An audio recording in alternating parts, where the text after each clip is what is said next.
पंडित पड़ भटकत रह गे इत ही अजौन पाया गम। जन्म जनेऊ नहीं विपर कया घाली डोर गलम। हमरा बदन कुटिन तन मैला जैसा कारा जाम। तुमरे चरण कमल के पर से पहुंचेंगे सतधाम। अजप्पा जाप जपै निस्वा सर सुमरण करो उरामा।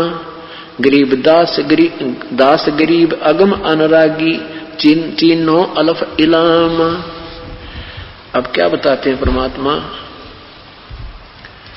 कि जब हमें ये पूर्ण परमात्मा की महिमा समझ में आएगी तब हम इन रहस्य युक्त सदग्रंथों को समझ सकते हैं, क्योंकि हमें अभी तक पूर्ण रूप से तत्व ज्ञान नहीं प्राप्त हुआ और न ही ये सदग्रंथों का ज्ञान हमें इन अनजान लोगों ने दिया, क्योंकि इनको स्वयं ज्ञान नहीं था। इसलिए सारी महिमा श्री कृष्ण और विष्णु के ऊपर आधारित कर रखी थी। उसी का भ्रम खंडन करते हुए परमात्मा बताते हैं कि ये सब कबीर परमात्मा की ही रजा से उन्होंने ये सारे खेल किए थे। ये आपके कुछ दिनों बाद समझ में आएगी कहानी। क्या बताते हैं? बोले गुरुआ गर्भ न कीजय ताते पाहन कदे न रीजय। ये बाल मुकंद बोलत नाही लटक बिहारी लूटे। गुरुआ के सिर मार पड़ेगी थरा पेंडा कदे ना छूटे। गुरुआ के सिर फरुआ फोड़ो गरते काट घसीटे। इसके पीटे पाप नहीं है इसको निश्चय पीटे। कैसे गुरु को जो गलत ज्ञान प्रचार करता है, इस शास्त्र विरुद्ध साधना करता है, कहते उसका जूते मार देता, कोई पाप नहीं, क्योंकि वो आपका पक्का दुश्मन है। इसी विषय में कह रहे हैं, या देवल में देव नहीं है पान पता से खाई। बिल्ली बीट शीश पर कीनी कुतरे ने धार लगाई। ये मूर्ति पूजा के ऊपर जीव को जहां बैठे हो तुम, इसमें कोई शक्ति नहीं है, ना कोई मुक्ति होती है। इसमें बिल्ली घूम रही है, कुत्ता उसके ऊपर पेशाब कर रहा है, और अगर वो परमात्मा होता उसमें तो कहते हैं बिल्ली देव बिडारत नाही। मूर्ति में कुछ खोरी या देवा में अजमत नाही। कुत्ते की टांग क्यों ना तोड़ी। क्या कहते हैं कि अगर ये तेरे भगवान में कि में शक्ति थी तो इस कुत्ते की टांग क्यों ना तोड़ दी जो उसके ऊपर पेशाब कर गया भगवान तेरे ठाकुर के ऊपर। अब पहले तो हमारे पूर्वज श्रद्धालु बहुत थे, डरने वाले थे परमेश्वर से, और इन नादानों ने उसका नाजायज फायदा उठा लिया। अब किसी ने कोई डला धर दिया, यो भगवान है, अच्छा जी आप जो कह रहे हो सही है गुरुदेव, क्योंकि गुरु के वचन की अवहेलना करना पाप होता है। लेकिन इन नादानों ने अंडोला बना दिया सभी का। मूर्ति कह नहीं श्रवण जिसमें गुरुआ घंट बजावे। उस मूर्ति का कान ना कोई आंख ना, और उसका आगे कहते तुम घंटी बजाने लग रहे हो। वो ना सुन सकता पत्थर, ना कुछ कर सकता तुम्हारा। खीर खांड का भोजन धर के अपन ही गुटकावे। कहते उस भगवान के नाम पर खीर खांड अच्छा बढ़िया भोजन बना के और भगवान का आगे का भोग लाऊं घंटी बजाऊं, उन्होंने आप खावा, उसने नाम भगवान का लेता है। बैरागर की खान नहीं रे पाहन गांठी बांधे। या गुरुआ का लीतर लाओ ये गुरुआ सब आंधे। ऐसे गुरुओं का लीतर लाओ, ये निकम्मे तुम्हें बड़े उलझाए बैठे, तुम्हारे अनमोल जीवन को बर्बाद करें। ये सब अंधे गुरु हैं जो गलत साधना शास्त्र विरुद्ध साधना बताते हैं। जड़ के आगे चेतन नाचे अंधे कूदे गावे। गरीबदास इस पूजा से तीन नर पत्थर हो जावे। कितनी प्यारी कहानी बताते हैं कि जड़ के आगे नाचे कूदे और गाँव इस पूजा से कहते नर भी पत्थर हो जाते हैं। यही कारण है कि बेचारे भक्तिहीन हो जाते हैं, भावना रही को नहीं, ना उनके कोई काम ठीक से हुए, और अब गुटी सूटी लाने लगे, आपस में खेचा तानी, लड़ाई झगड़े, पत्थर हो गए। अब किसी की मानते नहीं। के बताते हैं गुरुआ गाम बिगाड़े संतो गुरुआ गाम बिगाड़े। इन गुरुआ ने गांव बिगाड़ दिए, इन निकम्मिया ने गांव गांव में बैठे हैं, करा कितना डबों में बैठे हैं। गुरुआ गांव बिगाड़े संतो गुरुआ गांव बिगाड़े। ऐसे कर्म जीव कहला दिए बहुर झड़े ना जाड़े। ऐसे उल्टा ज्ञान फिट कर दिया, ऐसी शास्त्र विरुद्ध ज्ञान से साधना पर इतने आधारित कर दिए, अब ये कहने से भी नहीं मानते। पत्थर को परमेश्वर कहते या नंदा बड़बारी। अब कबीर साहब, गरीबदास साहब, आदरणीय गरीबदास साहब, पूज्य कबीर साहब जी तथा अन्य महापुरुष परमेश्वर से परिचित होने के उपरांत जब तत्व ज्ञान बताने लगे तो लोग कहने लगे तुम निंदा मत करो किसी की। जैसे आज दास के साथ यही स्थिति है, हम कहते हैं सच्चाई और अनजान लोग कहते हैं आपके महाराज जी तो सबकी निंदा करते हैं। परमात्मा कहते हैं निंदा तो तुम कर रहे हो नादानो, उल्टा ज्ञान दे करके। तो क्या बताते हैं, तुम पत्थर को परमेश्वर कहो, ये निंदा है कि गारी? सबसे बड़ी निंदा, सबसे बड़ी उल्ट काम तो तुम कर रहे हो। तुम हो निंदा के पात्र कि तुम गलत मार्गदर्शन कर रहे हो। पाहन को परमेश्वर कहते ये निंदा बड़ भारी, या की मोहे समझना पड़ी तुम पूजा कर हो अकेगारी। या जो हड़का जल भर कह लाए चरना अमृत ठहराए, और जड़ के चरण धो कह दीने चेतन को फिर पाए। तालाब का पानी भर के लाया करते पहले, और भगवान की मूर्ति के चरणों पर डाल कर फिर नीचे पानी दूसरा पात्र में डाल के, और फिर कहते हैं पत्थर के पांव धो के और चेतन न प्याओ तुम। तेरा गजब भैया। 10 लाख जंत जीव जा उपजे यो चरण अमृत नाही, या मैं छोट गनेरी पांडे समझ देख मन माही। सालग सिला धो कर पिए से हरदा पत्थर होई, चरण कमल में चरणामृत है जिस पीवत ना कोई। कौवा मछ मीन जल पिया बिष्टा की न्यामाही, गुरुआ कहत गारा लाए जुग जुग छूटे नाही। भरम विदूषण शब्द हमारा कोई गावे कोई रोवे, पांडे को तो परख नहीं है या खिचड़ी मोहम्मदी धोवे। सालग सिला गांठ के बांधे तीर्थ चले परादी, समझ न पड़े परख नहीं आवा ये बड़े ज्ञान के वादी। वाद विवाद करने में तो तेज हैं और गलत साधना में पक्के ढंग से लग रहे हैं। और हमारा जो ज्ञान है ये भ्रम विदूषण है, ये भ्रम विनाशक है।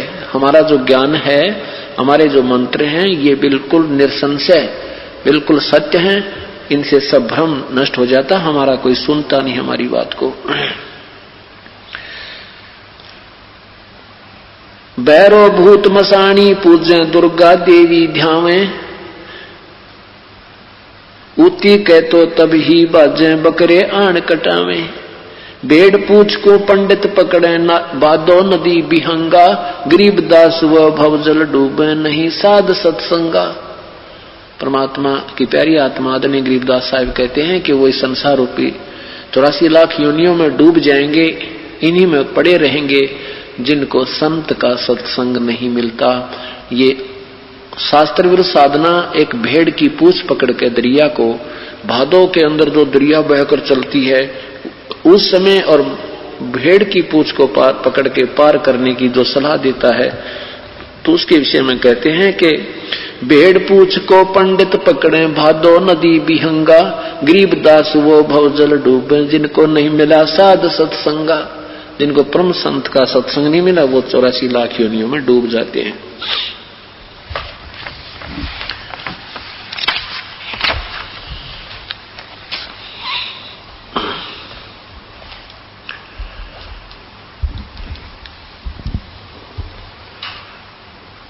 अब परमात्मा के विषय में चर्चा चल रही है कि वो पूर्ण परमात्मा कौन है। वो परमेश्वर चारों युगों में आते हैं। जब परमात्मा द्वापर युग में आए थे उस समय उनका नाम करुणामय था, और परमेश्वर के शिष्य एक सुदर्शन नाम के शोभच अर्थात वाल्मीकि जी, वाल्मीकि जाति में उनका जन्म था। वो प्यारी आत्मा परमेश्वर की सच्चे शिष्य बने। और एक इंद्रमती नाम की चंद्र विजय राजा की पत्नी थी द्वापर युग में। वो पुण्य आत्मा अपने उस लोक वेद के ज्ञान देने वाले गुरु जी के आधार पर अपनी साधना किया करती थी।